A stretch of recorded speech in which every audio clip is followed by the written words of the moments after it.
ಎಲ್ಲರಿಗೂ ನಮಸ್ಕಾರ. ಇವತ್ತು ರುಚಿಯಾದ ಮಾವಿನಕಾಯಿಯ ಸಾರು ಮಾಡಿ ತೋರಿಸ್ತಾ ಇದ್ದೇನೆ.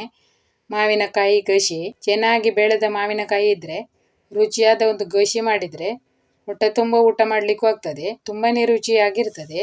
ಇದಕ್ಕೆ ನಾವು ಕೊಂಕಣಿಯಲ್ಲಿ ಉಡಿದ ಮೇಥಿ ಅಂತ ಹೇಳ್ತೇವೆ. ಉದ್ದಿನ ಬೇಳೆ ಮೆಂತೆ ಎಲ್ಲ ಹಾಕಿ ಮಾಡೋದು. ಒಳ್ಳೆಯ ಬೆಳೆದ ಮಾವಿನಕಾಯಿ ಇದ್ರೆ ಈ ಸಾರಿಗೆ ಕೂಡ ತುಂಬಾನೇ ರುಚಿ ಇರ್ತದೆ. ನಾನು ಇಲ್ಲಿಗ ಒಂದು ಮಾವಿನಕಾಯಿ ತಗೊಂಡು ಅದರ ಸಿಪ್ಪೆಯನ್ನು ತೆಗೆದುಕೊಳ್ತಾ ಇದ್ದೇನೆ. ಸಿಪ್ಪೆ ತೆಗೆಯದೆ ನೀವು ಹಾಗೆ ಬೇಯಿಸ್ಕೊಳ್ಬೋದು. ಒಂದೊಂದು ಮಾವಿನ ಸಿಪ್ಪೆ ತುಂಬಾನೇ ಕಹಿ ಇರ್ತದೆ ನೋಡಿ. ಅದಕ್ಕಾಗಿ ಬೇಕಿದ್ರೆ ನೀವು ಸಿಪ್ಪೆ ತೆಗೆದುಕೊಳ್ಬೋದು ಅಥವಾ ಹಾಗೆ ಕೂಡ ಕಟ್ ಮಾಡಿ ಹಾಕ್ಕೊಳ್ಬೋದು. ನಾನು ಈ ಮಾವಿನದ್ದು ಸ್ವಲ್ಪ ಸಿಪ್ಪೆ ಕಹಿ ಉಂಟು ಅಂತೇಳಿ ಸ್ವಲ್ಪ ಅದರ ಸಿಪ್ಪೆ ತೆಗೆದುಕೊಳ್ತಾ ಇದ್ದೇನೆ. ಈಗ ಅದನ್ನು ಕಟ್ ಮಾಡಿ ತಗೊಳ್ಬೇಕು ನೋಡಿ. ಈ ತರ ಕಟ್ ಮಾಡಿ ತಗೊಂಡಿದ್ದೇನೆ. ಸ್ವಲ್ಪ ದೊಡ್ಡ ದೊಡ್ಡ ಪೀಸ್ ಬೇಕಿದ್ರೂ ಮಾಡ್ಬೋದು. ಮತ್ತೆ ಇದರಲ್ಲಿ 2 ತರಹದ ಮಾವು ಹಾಕಿದ್ರೆ ಮತ್ತೆ ಕೂಡ ಇದಕ್ಕೆ ರುಚಿ ಚೆನ್ನಾಗಿರ್ತದೆ. ಒಂದು ಹುಳಿ ಮಾವು ಮತ್ತು ಒಂದು ಸ್ವಲ್ಪ ಸಿಹಿ ಮಾವು 2 ಕೂಡ ಮಿಕ್ಸ್ ಮಾಡಿ ಹಾಕಬೇಕು. ಬಹಳ ಒಳ್ಳೆದಾಗ್ತದೆ. ಮಾವನ್ನು ಕಟ್ ಮಾಡಿ ತಗೊಂಡಿದ್ದೇನೆ. ಚೆನ್ನಾಗಿ ತೊಳೆದೇ ಕಟ್ ಮಾಡಿದ್ದೇನೆ. ಈಗ ಇದನ್ನು ಬೇಯಿಸ್ಲಿಕ್ಕೆ ಹಾಕಬೇಕು. ಈಗ ಒಂದು ಪಾತ್ರೆಯಲ್ಲಿ ಕಟ್ ಮಾಡಿದ ಮಾವಿನಕಾಯಿಯನ್ನು ಹಾಕ್ಕೊಳ್ಬೇಕು. ಹಾಗೆ ಅದಕ್ಕೆ ಒಂದು ರುಚಿಗೆ ಸ್ವಲ್ಪ ಉಪ್ಪನ್ನು ಹಾಕ್ಕೊಳ್ಬೇಕು. ಬೇಯಿಸುವಾಗಲೇ ಉಪ್ಪು ಹಾಕಿದ್ರೆ ಮಾವಿನಕಾಯಿಗೆ ಚೆನ್ನಾಗಿ ಉಪ್ಪು ತಾಗ್ತದೆ. ಅದಕ್ಕೆ ಬೆಲ್ಲ ಕೂಡ ಹಾಕಬೇಕು.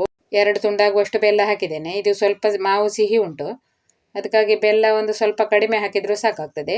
ಜಾಸ್ತಿ ಹುಳಿ ಮಾವು ಇದ್ರೆ ಬೆಲ್ಲ ಸ್ವಲ್ಪ ಜಾಸ್ತಿ ಹಾಕ್ಕೊಳ್ಬೇಕಾಗ್ತದೆ.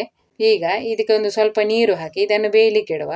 5 ನಿಮಿಷ ಬೇಯಿಸಿದ್ರೆ ಸಾಕಾಗ್ತದೆ ನೋಡಿ. ಮಾವಿನಕಾಯಿ ಬೇಗ ಬೇಯ್ತದೆ. ಈಗ ಅದು ಬೇಯುವಷ್ಟು ಹೊತ್ತಿಗೆ ಮಸಾಲೆ ಹುರಿದುಕೊಳ್ಬೇಕು. ಈಗ ಒಲೆ ಮೇಲೆ ಬಾಣಲೆ ಇಟ್ಟು 2 ಚಮಚ ತೆಂಗಿನ ಎಣ್ಣೆ ಹಾಕಿದ್ದೇನೆ. ಅದಕ್ಕೆ ಖಾರಕ್ಕೆ ನಿಮಗೆ ಎಷ್ಟು ಮೆಣಸು ಬೇಕೋ ಅಷ್ಟು ಹಾಕ್ಕೊಳ್ಳಿ. ಈಗ ಅದಕ್ಕೆ 2 ಚಮಚ ಆಗುವಷ್ಟು ಉದ್ದಿನ ಬೇಳೆಯನ್ನು ಹಾಕ್ಕೊಳ್ಬೇಕು. ಅರ್ಧ ಚಮಚ ಆಗುವಷ್ಟು ಮೆಂತೆಕಾಳು ಹಾಕಿದ್ದೇನೆ. ಮತ್ತೆ ಒಂದು 1/4 ಚಮಚ ಹಿಂಗು, ಹರಳು ಹಿಂಗು ಹಾಕಿದ್ದೇನೆ. ಇದು ತುಂಬಾನೇ ಪರಿಮಳ ಇದೆ ನೋಡಿ. ಅದಕ್ಕಾಗಿ ಸ್ವಲ್ಪ ಕಡಿಮೆ ಹಾಕ್ಕೊಂಡದ್ದು. ಪೌಡರ್ ಹಿಂಗು ಹಾಕೋದಿದ್ರೆ 1 ಚಮಚ ಹಾಕ್ಕೊಳ್ಬೇಕು.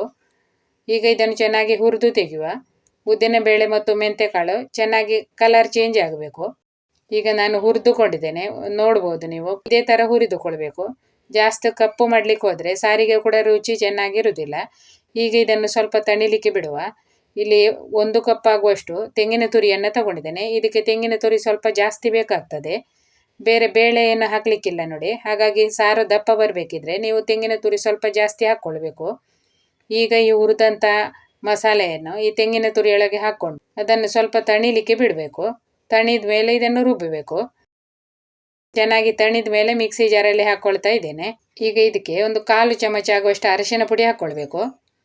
ಹಾಗೆ ಸ್ವಲ್ಪ ನೀರು ಹಾಕಿ ಇದನ್ನೀಗ ರುಬ್ಬಿಕೊಳ್ಬೇಕು. ರುಬ್ಬುವಾಗ ತರಿ ರುಬ್ಬಿದ್ರೂ ಆಗ್ತದೆ, ನಯವಾಗಿ ರುಬ್ಬಿದ್ರೂ ಆಗ್ತದೆ. ನಾನೀಗ ರುಬ್ಬಿ ತಂದಿದ್ದೇನೆ. ಈಗ ಮಾವಿನಕಾಯಿ ಕೂಡ ಚೆನ್ನಾಗಿ ಬೆಂದಿದೆ. ಈಗ ಇದಕ್ಕೆ ಮಸಾಲೆ ಹಾಕ್ಕೊಳ್ಬೇಕು. ಹಾಗೆ ನಿಮಗೆ ಎಷ್ಟು ತೆಳ್ಳಗೆ ಬೇಕು ನೋಡಿ ಅಷ್ಟು ನೋಡ್ಕೊಂಡು ನೀರು ಹಾಕ್ಕೊಳ್ಬೇಕು. ದಪ್ಪ ಗಸಿ ಟೈಪ್ ದಪ್ಪ ಬೇಕಿದ್ರೆ ದಪ್ಪ ಮಾಡ್ಕೊಳ್ಬೋದು. ಅಥವಾ ನೀವು ಅನ್ನದ ಜೊತೆ ಕಲಸಿ ಊಟ ಮಾಡಬೇಕಿದ್ರೆ ಸ್ವಲ್ಪ ತೆಳ್ಳಗೆ ಬೇಕಿದ್ರೂ ಮಾಡ್ಬೋದು. ನೋಡಿ ಈ ಥರ ದಪ್ಪ ಇದೆ ಸಾರು. ತಣಿದ ಮೇಲೆ ಇದು ಮತ್ತೆ ಕೂಡ ದಪ್ಪ ಆಗ್ತದೆ. ಚೆನ್ನಾಗಿ ಕುದಿ ಬರಲಿ. ಈಗ ನಾನು ಮುಚ್ಚಳ ಮುಚ್ಚಿಟ್ಟು ಇದನ್ನು ಕುದಿಸಿಕೊಳ್ತಾ ಇದ್ದೇನೆ. ನೋಡಿ ಚೆನ್ನಾಗಿ ಕುದಿಯುತ್ತಾ ಉಂಟು. ಚೆನ್ನಾಗಿ ಕುದಿದ ಮೇಲೆ ಗ್ಯಾಸ್ ಆಫ್ ಮಾಡಿ ಇದಕ್ಕೊಂದು ಒಗ್ಗರಣೆ ಹಾಕಬೇಕು. ಒಗ್ಗರಣೆಗೆ ಒಲೆ ಮೇಲೆ ಒಂದು ಸೌಟನ್ನಿಟ್ಟು ಅದರಲ್ಲಿ 2 ಚಮಚ ತೆಂಗಿನ ಎಣ್ಣೆ ಹಾಕಿದ್ದೇನೆ. ಹಾಗೆ 1 ಚಮಚ ಸಾಸಿವೆ ಹಾಕ್ಕೊಳ್ಬೇಕು. ಮತ್ತೆ ಒಂದು ಸ್ವಲ್ಪ ಕರಿಬೇವು ಸೊಪ್ಪು. ಮಸಾಲೆ ರುಬ್ಬುವಾಗ ಹಿಂಗ ಹಾಕಿದ್ದಿದೆ, ಅದಕ್ಕಾಗಿ ಈಗ ಹಿಂಗ ಹಾಕಬೇಕಾಗಿಲ್ಲ. ನೀವು ಮಸಾಲೆ ರುಬ್ಬುವಾಗ ಹಿಂಗ ಹಾಕದಿದ್ರೆ ಒಗ್ಗರಣೆ ಮಾಡುವಾಗ 1 ಚಮಚ ಹಿಂಗು ಪುಡಿ ಹಾಕೊಂಡ್ರೆ ಆಯ್ತು. ಈಗ ಈ ಒಗ್ಗರಣೆಯನ್ನು ಸಾರಿಗೆ ಹಾಕಿ ಮುಚ್ಚಳ ಮುಚ್ಚಿಡ್ಬೇಕು. ಒಂದು ಸ್ವಲ್ಪ ಹೊತ್ತು ಬಿಟ್ಟು ಮುಚ್ಚಳ ತೆಗೆದು ಚೆನ್ನಾಗಿ ಮಿಕ್ಸ್ ಮಾಡಬೇಕು. ರುಚಿಯಾದ ಮಾವಿನಕಾಯಿಯ ಉಡಿದ ಮೇಥಿ ರೆಡಿ ಆಗ್ತದೆ. ಈಗ ಮಾವಿನ ಸೀಸನಲ್ಲಿ ಒಮ್ಮೆ ಆದ್ರೂ ಈ ತರದ ಸಾರು ಮಾಡಿ ನೋಡಿ. ತುಂಬಾನೇ ಚೆನ್ನಾಗಿ ಆಗ್ತದೆ. ನೀವು ಮಾಡಿ ನೋಡಿ. ಹಾಗೆ ವಿಡಿಯೋ ಇಷ್ಟ ಆದ್ರೆ ಒಂದು ಲೈಕ್ ಮಾಡಿ. ಚಾನೆಲನ್ನು ಮೊದಲ ಬಾರಿಗೆ ನೋಡುವವರು ಚಾನೆಲನ್ನು ಸಬ್ಸ್ಕ್ರೈಬ್ ಮಾಡ್ಕೊಳ್ಳಿ. ವಿಡಿಯೋ ನೋಡುವ ಎಲ್ಲರಿಗೂ ಧನ್ಯವಾದಗಳು.